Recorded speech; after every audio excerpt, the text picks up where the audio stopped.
Timing for our sail from Conception to Long was prompted by a strong wind forecast from the north due to arrive in 2 days.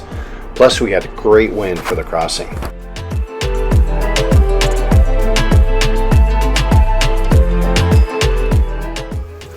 We've had a nice morning of sailing now, about 3 hours, coming up on 3 hours.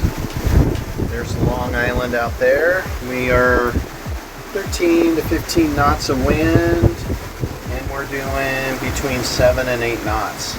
Flying the code 0, just having a beautiful sail this morning.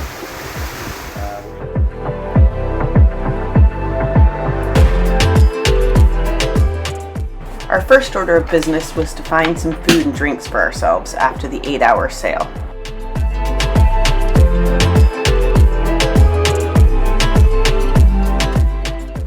Provisions on second half were also a bit low, so a trip to the island market was in order.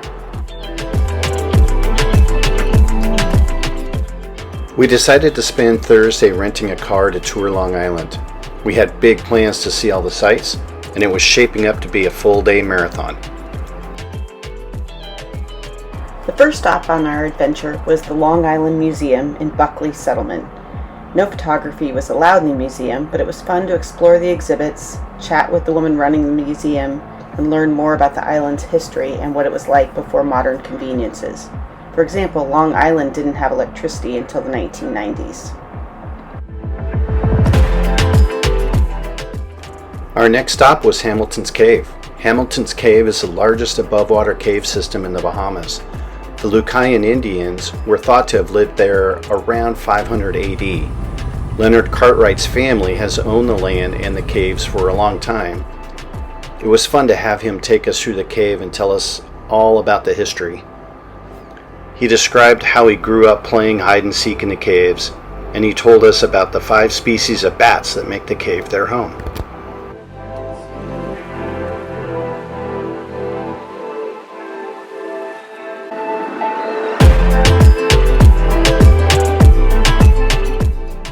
We saw these little frogs that are unique to the area.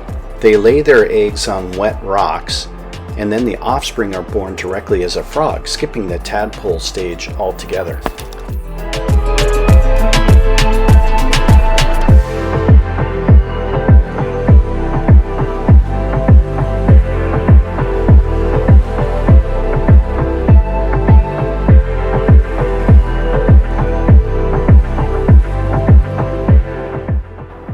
Gordon's Beach Bar was located at the very southern end of Long Island.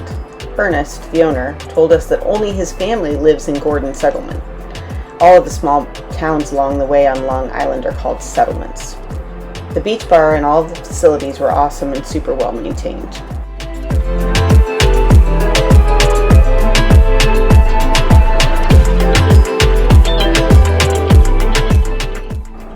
Next up was a stop at St. Peter and Paul Catholic Church.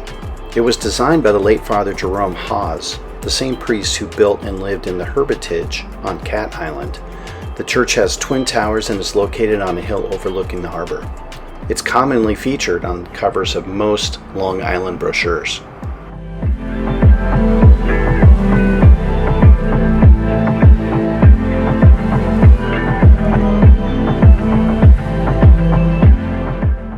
Dean's Blue Hole is a blue hole located in a bay west of Clarencetown on Long Island.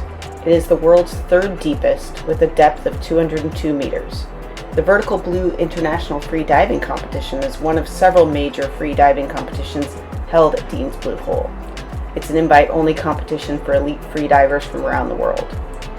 Free divers use the platform in the middle to stage and keep their equipment while they attempt deep dives. We really enjoyed snorkeling around and over the blue hole, but we definitely weren't going that deep.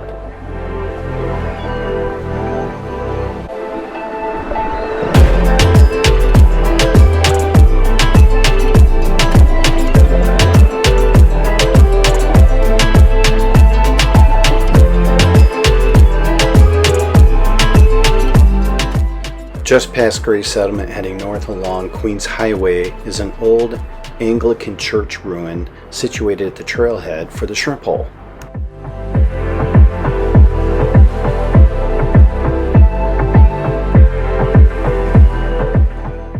shrimp hole is an inland blue hole shaded by trees and filled with shrimp and tiny crabs. The shrimp are the main attraction here. Their bright red bodies stand out against the rocks. After the shrimp hole, we decided to make the long trek to reach the farthest point north on the island, where the Columbus Monument is located. The condition of the roads on the north half of the island is much worse than the roads on the southern half, and our hour-plus drive north involved dodging lots of potholes. Long Island is said to be the third island discovered by Christopher Columbus in 1492, and Columbus supposedly described Long Island as the most beautiful island in the Bahamas. The monument was erected on top of the White Cliffs, and our visit here was a great end to our day's journey.